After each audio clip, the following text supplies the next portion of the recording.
Hello, my name is Jan Benham, founder and CEO of the Aroma Shop and the Institute of Aromatherapy. I'm delighted to be with you today, and we're going to be talking about how to use essential oils safely on our fur friends.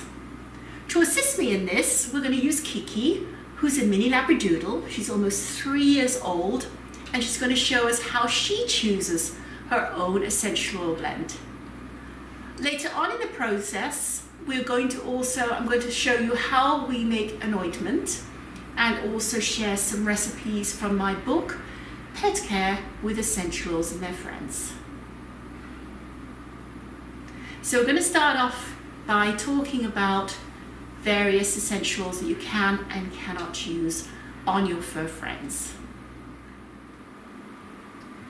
So Coco has just taken herself off for a little stroll, and while she's doing that, we can talk about essential oils and also about pet care products. So my background is I've been a practicing aromatherapist for over 40 years and a teacher of aromatherapy for 35 years. My interest in making pet care products came in the mid-90s when I opened a shop called the Aroma Shop in Toronto, Canada.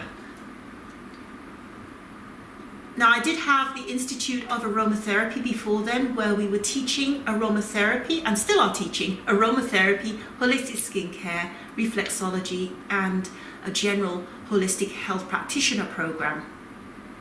But I wanted a shop that also could sell therapeutic grade essential oils, organic carrier oils, and we also carried a whole line of skin, hair and body care products that were formulated at the store.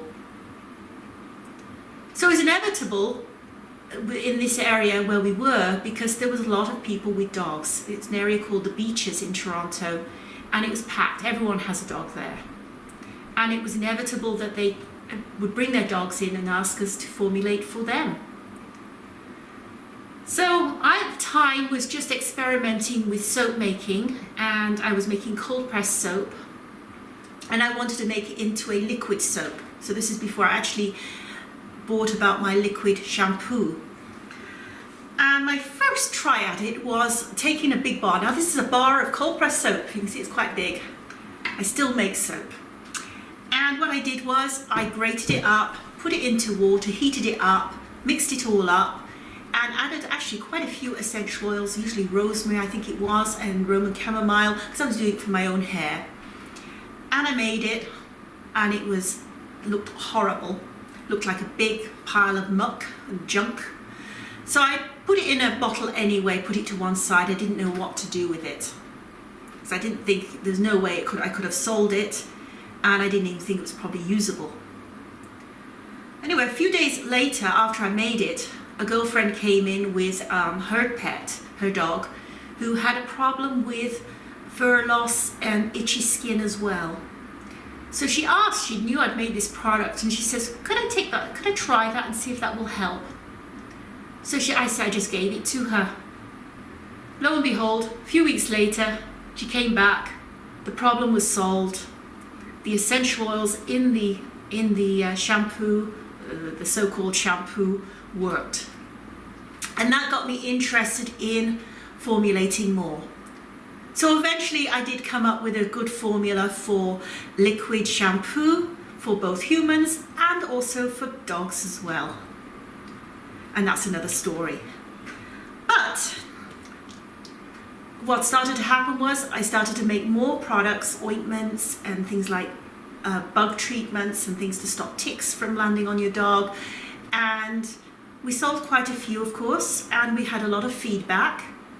So we were able to tweak the formulas to what would work and what wouldn't work. Now, many years later, when I moved to the Netherlands, I put all the information from these products into a book called Pet Care with Essential Oils and Their Friends. And you should have a PDF file of this book as part of this course. Now, another thing I noticed at the same time as when I was formulating products for pets was a lot of people jumping on the bandwagon and and putting essential oils into shampoos and ointments, but who had absolutely no training in aromatherapy. And they were putting things in like tea tree oil. Now, this is the problem when somebody starts working with product when they're not trained. So as an aromatherapist, trained aromatherapist, you are trained in the chemistry of essential oils. Of course, there's different levels of training, from 2-day programs to 2-year programs. So it depends on the level of what you're taking your aromatherapy training to. But there was a lot of people putting essential oils in products that were dangerous for dogs and for cats and for small animals. And this is because some essential oils cannot be metabolized by the liver in dogs and cats. So it's basically a poison you're putting on. So what I've also done with this book was I put in all the essential oils that I think are safe, I know are safe to use, and also the dosages you would apply. So it all depends on the weight. So for example, a horse can have a lot more essential oils than a small dog can, or a cat even. So that is what we've put in this book, and we're going to talk a little bit about essential oils. So I think most of you know what essential oils are. So they're basically extracts extracted by distillation, usually steam, from various parts of plants. So you can get essential oils from leaves, from flowers, from rhizomes, from roots, and so on, and from fruit as well. Now what we're looking for is a good blend that will help all the conditions of the animal, or the human even. So we work with synergetic blends. So this is when you would mix. So for example, I'll just use a sample of, say, sinus problems. So if I have sinus problems and I mix a little bit of eucalyptus in an oil and then I apply it to the skin around my sinuses, it will help to clear my sinuses. But if I mix that, the eucalyptus, with a little bit of basil, for example, basil linalool, it will be even more effective. If I add a little bit of lavender to it, it will be even more effective. And my favorite blend for sinus and headache sinus problems is a combination of peppermint, eucalyptus, lavender, and basil linalool. And that works far more superior. They work together in synergy. So synergy is when the whole is greater than the sum of its parts. So that's what we're trying to achieve with essential oils. So you can just use an individual essential oil, of course, in a blend, but we want to have like an orchestra of essential oils that will work well. Now, before we bring Kiki back again to help us, there's another method of choosing our essential oil blends. So it's interesting to note that in the wild, animals pick and choose the healing plants they need to help them stay in optimal health. It is possible that your animal, using its own instinct through a sniff test, can choose which essential oils would be of most use to them. I have used this method time and time again to be effective. Now, what you can do, there are different methods to do. With Kiki, I'm going to use oil blended with essential oils and mix a little bit of essential oil in there, just because Kiki is not even 3 years old yet. She's very young, extremely sensitive and extremely healthy. But what you would want to do if you are showing, say, a horse a particular essential oil blend, you can have an essential oil blend made, diluted, already in an oil, and you can offer it to the horse. Make sure they've got an escape route and see if they come towards you or back away. So if a horse wants that product, he will, if he doesn't want it, he will literally turn his head around and move away from you. If he does like it, then he usually starts to chew and lick his lips. And he might even move towards you. So there's varying degrees of interest according to the need that animal might need. And it's the same thing with dogs. They will lick their lips, they will sniff it, they will go towards it. If they don't like it, they will go away. While I had the aroma shop, at the time we had a dog called Tia who was an Alaskan Malamute, and she was extremely sensitive to scents. She didn't mind coming into the shop at all, she liked it.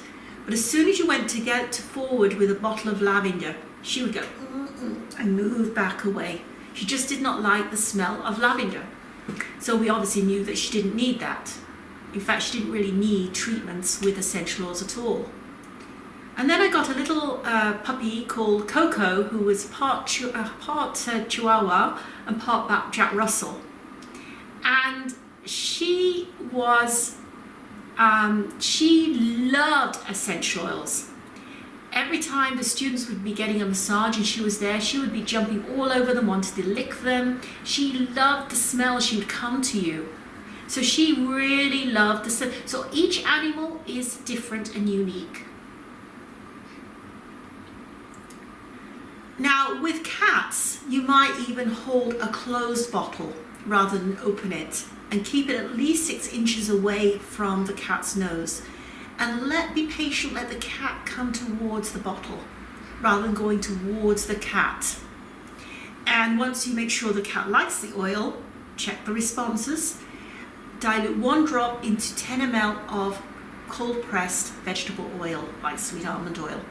So for a cat, a sign of keen interest is smelling intently, licking the lips, or trying to lick the bottle. It'll follow you around with the aroma, it will roll on its back, rubs against you, and then you could offer the diluted oil once or twice daily. A sign of moderate interest, a few sniffs and then walks away, a small tiff but returns the bottle.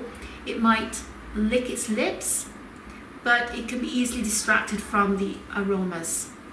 So that means you could use it, but you wouldn't use it very often, about once a day.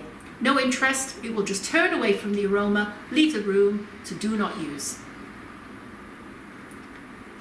So now we'll get Kiki in and see if we can get her to like a particular essential oil.